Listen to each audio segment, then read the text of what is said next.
કહેવાય છે કે હાર ન માનનાર વ્યક્તિને ક્યારેક તો સફળતા મળે છે. સતત હાર બાદ પણ ન હારનાર લોકો જ પોતાના જીવનના સાચા યોદ્ધા હોય છે.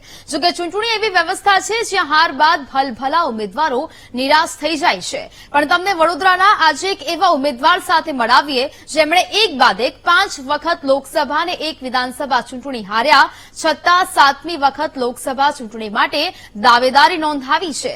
ચૂંટણી લડવી એ ખર્ચાળ છે અને ચૂંટણીનું ફોર્મ ભરવું પણ ખર્ચાળ છે. છતાં વડોદરાના તપનદાસ ગુપ્તા છેલ્લી 5 ટર્મથી જીતના વિશ્વાસ સાથે ફોર્મ ભરી રહ્યા છે. તપનદાસ ગુપ્તાની વડોદરા બેઠક પરથી તમામ વખતે ડિપોઝિટ જપ્ત થઈ જાય છે. આમ છતાં તેમના ચહેરા પર નિરાશા નથી. આ વખતે પણ તેમણે જીતની આશા સાથે પ્રચાર માટે દર ચૂંટણીની જેમ મારુતિ વાનને શણગારી છે. તપનદાસ ગુપ્તા પોતાની વાનને શણગારીને વડોદરાના વિવિધ વિસ્તારોમાં ફરીને પોતાનો પ્રચાર કરી રહ્યા છે. આમાં એક એવા પણ ઉમેદવાર છે કે લોકસભાની ચૂંટણી અને વિધાનસભાની ચૂંટણીઓમાં ચંપલાવે છે અને પોતાની ઉમેદવારી નોંધાવી અને ગરીબી મજદૂરીના જે પ્રશ્નો છે એને દૂર કરવા માટે પ્રયત્ન કરી રહ્યા છે. તપનદાસ ગુપ્તા 5 લોકસભા ચૂંટણી લડ્યા છે. આ ઉપરાંત 1 વિધાનસભા ચૂંટણી લડ્યા છે. પોતાનો પ્રચાર પણ અનોખી રીતે કરી રહ્યા છે.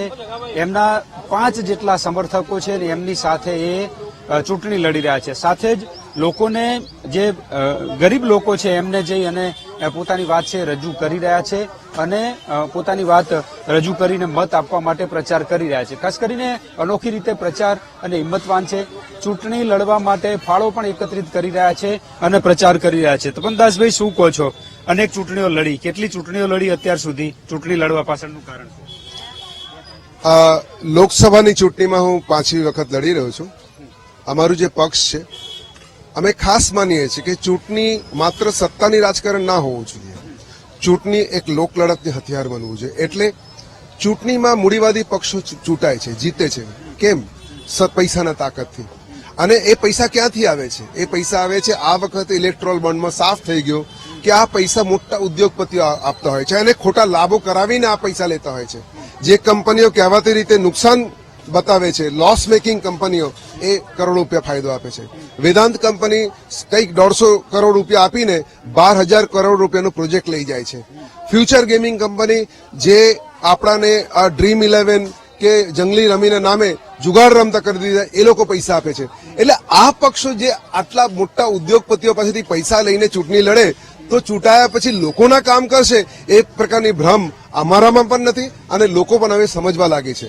અને એટલે જ લોકોના મુદ્દા, લોકોના પ્રશ્ન ચર્ચાય અને ચૂંટણી પછી લોક લડત, લોક આંદોલન બુલંદ બને એ આશયથી અમે દર વખતે ચૂંટણી લડીએ છીએ અને એક જ વસ્તુ કહીએ છીએ કે ચૂંટણીને લોક આંદોલન હથિયાર બનાવો. શું કહો છો? ઘણી વખત તો આપની ડિપોઝિટ પણ ડૂલ થઈ. કેવી રીતે આ પ્રચાર કરી રહ્યા છો? પૈસા પણ એકત્રિત કરી રહ્યા છો ચૂંટણી લડવા માટે? લોકોનો કેવો આવકાર? જો એક વસ્તુ સ્પષ્ટ છે, દેશમાં 2 વર્ગ છે, શોષક અને શોષિત.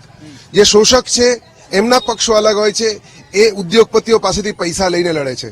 અમે લોકોના સાથે રહીને લોકોના હિત માટે લોક આંદોલનથી જે રાજકારણ છે એને આપણે બુલંદ બનાવીએ છીએ. ભગતસિંહ, સુભાષ બોઝ કે ચંદ્રશેખર આઝાદ, અશફાકુલ્લાના એમના રસ્તે. એટલે જ અમે આમ જનતાની મદદથી લડીએ છીએ. અમે 4 રસ્તા પર ડબ્બો લઈને માત્ર ચૂંટણી નહીં, લોક લડત, લોક આંદોલન માટે પણ ફાળો ઉઘરાવ્યા છે. ચૂંટણી વખતે પણ અમે 4 રસ્તા પર ઉભા રહીને ફાળો ઉઘરાવ્યા છે. લોકોએ સહકાર આપ્યા છે અને અત્યારે ચૂંટણી વખતે અમે જ્યાં જઈએ છીએ, જ્યાં પ્રચાર કરીએ છીએ, ત્યાં લોકોને અપીલ કરીએ છીએ તમે યથાશક્તિ કોઈ રૂપિયો આપે, 2 રૂપિયા આપે, 10 રૂપિયા આપે, એમાંથી અમે ચૂંટણી લડી રહ્યા છે. શું માનો છો? 5 લોકો તમારી સાથે પ્રચાર કરી રહ્યા છો. લોકો કેવી રીતે તમારી વાત માનશે, તમને વોટ આપશે? અમે જ્યાં ગયા છે ત્યાં લોકોનો આવકાર મળ્યા છે. આવકારની રૂપ શું છે? એ છે આવનારા દિવસ અમે ચોક્કસ લડીશું. જ્યાં સુધી વોટની રાજનીતિની વાત છે, આપ જાણો છો વોટિંગ કેવી રીતે થાય છે, શું એનું જ્ઞાતિનું સમીકરણ હોય છે, આ સમીકરણ. પણ બધા અમને પણ ઘણી વખતે પૂછવા આવે તમારું વોટ બેંક શું છે? અમે કહીએ કે અમારું કોઈ વોટ બેંક નથી, અમારા માટે બધા માણસ છે. કોઈ જ્ઞાતિ આધારિત ચૂંટણી નહીં. શોષિત લોકોની જે અધિકાર એને બચાવવા માટેની લડત એ પાયાની વાત છે. અને એટલે જ માત્ર આ રાજકીય લડત નથી, માત્ર આર્થિક લડત નથી. આજે બલાત્કારોની સંખ્યા વધી રહ્યા છે, આપઘાત વધી રહ્યા છે, નશાખોરી વધી રહ્યા છે. આજ ગુજરાતમાં ડ્રગ્સ અને દારૂની વેચાણ વધ્યા છે અને કેટલા યુવાનો દારૂના કારણે એમનું મરણ પણ થયા છે. સમગ્ર માનવ સભ્યતાને બચાવવાની આ લડત છે. એટલે આ લડત આ સંખ્યાની દ્રષ્ટિએ નથી હોતું. આ લડત સત્યને આધારે હોય છે. અમે અમારા જે સ્થાપક શિવદાસ ઘોષ પાસેથી શીખ્યા છે, તમારું વિચાર જો સાચું હોય, તમારો આદર્શ જો સાચું હોય, ઓછા સંખ્યા હોવા છતાં પણ તમારું સંખ્યા વધશે. એટલે અમે એ હિંમતથી અને એક વૈજ્ઞાનિક દ્રષ્ટિકોણથી કે સમાજ પરિવર્તનની લડત ક્યારે મોટા સંખ્યામાં આવ્યા નથી. આપણે મહાભારતનું યુદ્ધ પણ જોઈએ ને તો કૃષ્ણએ પાંડવ સાથે ગયા, જેમાં સંખ્યા નહોતી. સંખ્યાનું મહત્વ નથી, પરંતુ અહીંયા લોકોને જગાડવાની વાત છે, લોકોનો સહકાર લેવાની વાત છે. અનેક મુદ્દાઓ છે લઈ અને લડી રહ્યા છે. આપ જોઈ રહ્યા છો કે પગે ચાલીને જે ગરીબ લોકો છે એમના ત્યાં પહોંચી અને પ્રચાર કરી રહ્યા છે અને પ્રચારની સાથે સાથે ચૂંટણી લડવા માટે ફંડ પણ લોકો પાસેથી માંગી રહ્યા છે. અનોખી રીતે ચૂંટણી લડી રહ્યા છે તપનદાસ ગુપ્તા, અને એમનો હેતુ, એમનો સિદ્ધાંત છે કે હારીએ કે જીતીએ અગત્યનું નથી, પરંતુ લોકોને જગાડવા, લોકોને ઢંઢોળવા એ અમારું કામ છે અને એક આ લડત છે અમે ચલાવી રહ્યા છીએ. એના કારણે જ વારંવાર ચૂંટણી લડી રહ્યા છે.